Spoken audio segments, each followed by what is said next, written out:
Everyone, আমি অর্পিতা। আমার নতুন একটা ভিডিওতে তোমাদের সকলকে জানাই স্বাগত। ভিডিওর প্রথমেই বলে রাখি, এটা কিন্তু কোনো সুন্দর গোছালো ভিডিও হতে চলেছে না। তো এটা কিন্তু একটা অগোছালোই ভিডিও। কেন, কিসের জন্য, সবটাই তোমাদের সঙ্গে শেয়ার করব।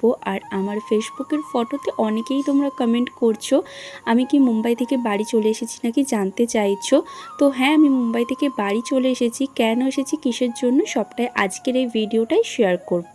তো এই ভিডিওটা হচ্ছে যেই দিন আমি মুম্বাই ছেড়ে বাড়ি চলে এসেছিলাম, তো সেই দিনের এই ভিডিওটা করেছিলাম। দেখো, পুরো রুম কিন্তু খালি করে দিয়েছি।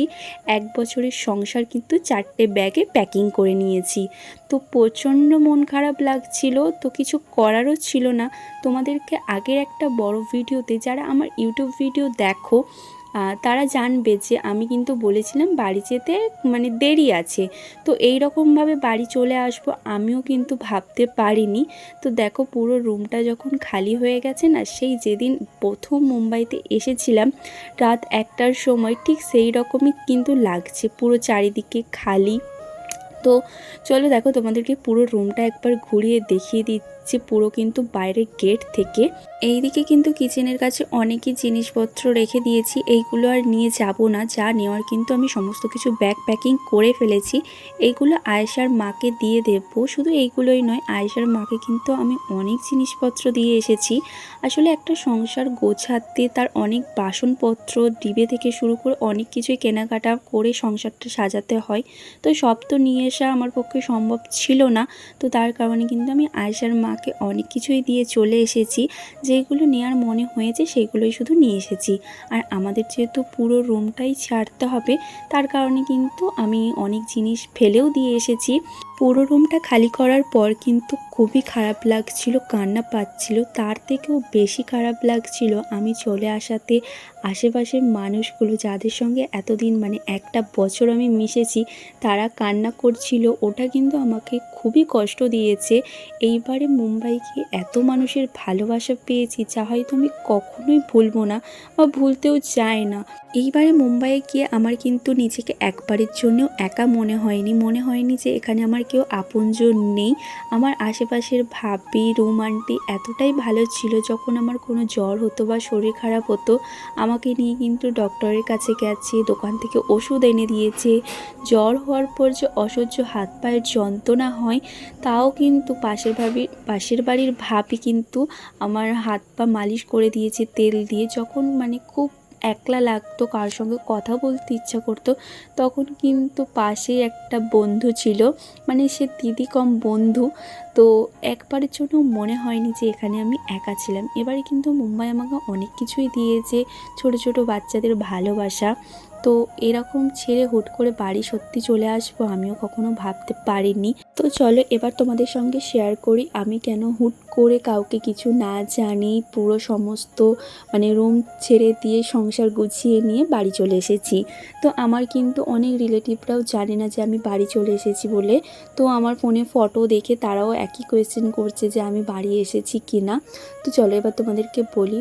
তো আমি বাড়ি হুট করেই চলে এসেছি, কারণ আমার শরীরটা প্রচণ্ড পরিমাণে খারাপ হয়ে গিয়েছিল।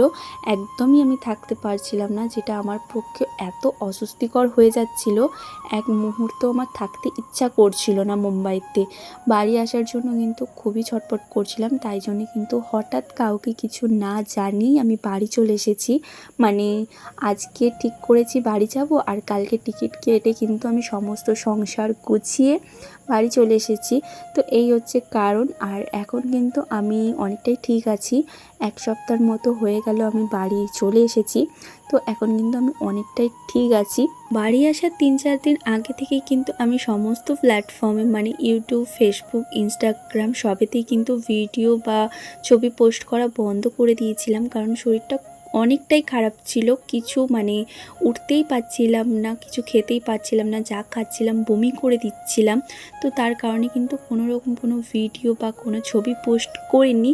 তো তারপর যেদিনকে বাড়ি আসবো ভাবলাম, সেদিনকে মানে সমস্ত যখন হয়ে গেছে ভাবলাম কিছু কিছু ভিডিও নিয়ে রাখি, পরে তোমাদের সঙ্গে শেয়ার করে দেবো। তো পুরো ডিটেলসে বলে দেবো যে কেন আমি বাড়ি চলে এসেছিলাম। তো তার কারণে কিছু কিছু ভিডিও ক্লিপ নিয়েছিলাম। তো এটা হচ্ছে যেদিনকে রাত্রিতে ট্রেনে উঠেছিলাম তার পরের দিন দুপুরে। তো তো দুপুরে কিন্তু নিয়েছিলাম আমরা ডিম ভাতের একটি থালি। তো আমি যেহেতু কিছুই খেতে পাচ্ছিলাম না, তার কারণে কিন্তু খাবার নিয়ে নষ্ট করিনি, একটাতেই কিন্তু দুজনের খুব ভালো করে হয়ে গেছে। তো দেখো ও কিন্তু গেছে এখন বাইরে একটু হাত পাটা ধুতে, মানে হাত মুখটা আর কি। আর আমি কিন্তু খাওয়া স্টার্ট করে দিয়েছিলাম। আসলে সকাল থেকে যা খেয়েছি সমস্ত কিছুটাই বমি করে তুলে দিয়েছি, তার কারণে কিন্তু খিদেও অনেক পেয়ে গিয়েছিল। তো ও বললো তুমি খাও, আমি আসছি।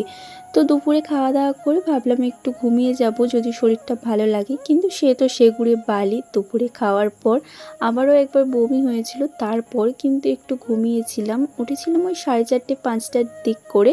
উঠেই দেখছি কত সুন্দর পাহাড়। পাহাড় দেখতে কিন্তু আমার খুবই ভালো লাগে, যার কারণে কিন্তু আমার ট্রেন জার্নি করতে কোনো কষ্ট হয় না। ট্রেন জার্নি করতে কিন্তু আমার খুবই ভালো লাগে, শুধু এই মাত্র পাহাড় দেখার জন্য।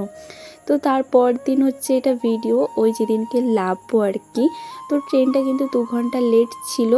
আর এখন কিন্তু আমরা এসে গেছি সাঁতরাগাছির কাছে। প্রথমে কিন্তু কথা হয়েছিল সাঁতরাগাছিতেই লাভবো, কিন্তু সাঁতরাগাছিতে যেহেতু ট্রেনটা বেশিক্ষণ মানে থামবে না, আর এতগুলো ব্যাগ নিয়ে লাভতেও পারবো না, তাই আমরা কিন্তু হাওড়া চলে গিয়েছিলাম। তো টিকিয়াপাড়া থেকে হাওড়া যেতে যতক্ষণ না টাইম লেগেছে, তার থেকে মুম্বাই থেকে আমি কিন্তু বাড়ি তাড়াতাড়ি চলে